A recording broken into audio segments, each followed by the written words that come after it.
నిర్గమకాండము 20వ అధ్యాయము. దేవుడు ఈ ఆజ్ఞలన్నీయు వివరించి చెప్పెను.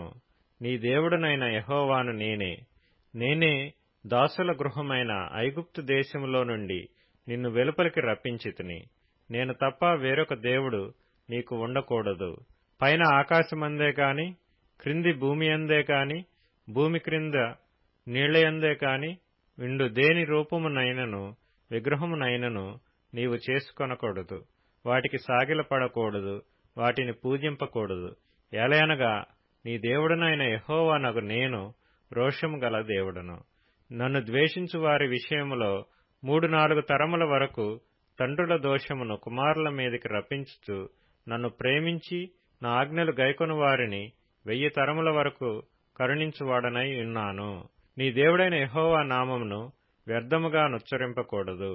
యెహోవా తన నామమును వ్యర్థముగా నుచ్చరింపు వానిని నిర్దోషిగా ఎంచడు. విశ్రాంతి దినమును పరిశుద్ధముగా ఆచరించుటకు జ్ఞాపకముంచుకొనుము. 6 దినములు నీవు కష్టపడి నీ పని అంతయు చేయవలెను.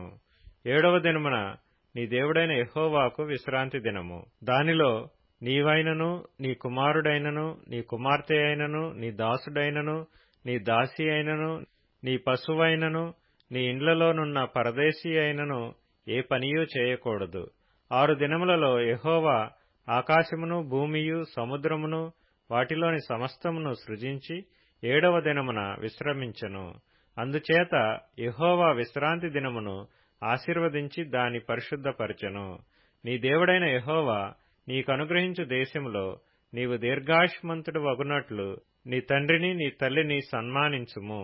నరహత్య చేయకూడదు, వ్యభిచరింపకూడదు, దొంగిలకూడదు, నీ పొరుగువాని మీద అబద్ధ సాక్ష్యము పలకకూడదు, నీ పొరుగువాని ఇల్లు ఆశింపకూడదు, నీ పొరుగువాని భార్యనైనను, అతని దాసునైనను, అతని దాసినైనను, అతని ఎద్దునైనను, అతని గాడిదనైనను, నీ పొరుగువాని దగు దేనినైనను ఆశింపకూడదు అని చెప్పెను. ప్రజలందరూ ఆ ఉరుములు, ఆ మెరుపులు, ఆ బూరధ్వనియు, ఆ పర్వత ధూమమును చూచి భయపడి తొలగి దూరముగా నిలిచి మోషేతో ఇట్లనిరి, నీవు మాతో మాట్లాడుము, మేము విందుము. దేవుడు మాతో మాట్లాడిన ఎడల మేము చనిపోవుదుము. అందుకు మోషే, భయపడుకుడి, మేము పరీక్షించుటకును మీరు పాపము చేయకుండునట్లు ఆయన భయము మీకు కలుగుటకును దేవుడు వేంచేసినని ప్రజలతో చెప్పెను. ప్రజలు దూరముగా నిలిచిరి. మోషే దేవుడున్న ఆ గాఢాంధకారమునకు సమీపింపగా యెహోవా మోషేతో ఇట్లనెను, ఇశ్రాయేలీయులతో ఇలాగు చెప్పుము, నేను ఆకాశము నుండి మీతో మాట్లాడుతునని మీరు గ్రహించితిరి. మీరు నన్ను కొలుచుచు వెండి దేవతలనైనను బంగారు దేవతలనైనను చేసుకొనకూడదు. మంటి బలిపీఠమును నా కొరకు చేసి దానిమీద నీ దహన బలులను, సమాధాన బలులను, నీ గొర్రెలను, నీ ఎద్దులను అర్పింపవలెను. నేను నా నామమును జ్ఞాపకార్థంగా నుంచు ప్రతి స్థలములోనూ నీ యొద్దకు వచ్చి నిన్ను ఆశీర్వదించెదను. నీవు నాకు రాళ్లతో బలిపీఠమును చేయునప్పుడు మలిచిన రాళ్లతో దాన్ని కట్టకూడదు. దానికి నీ పనిముట్టు తగలనిచ్చిన ఎడల అది అపవిత్రమగును.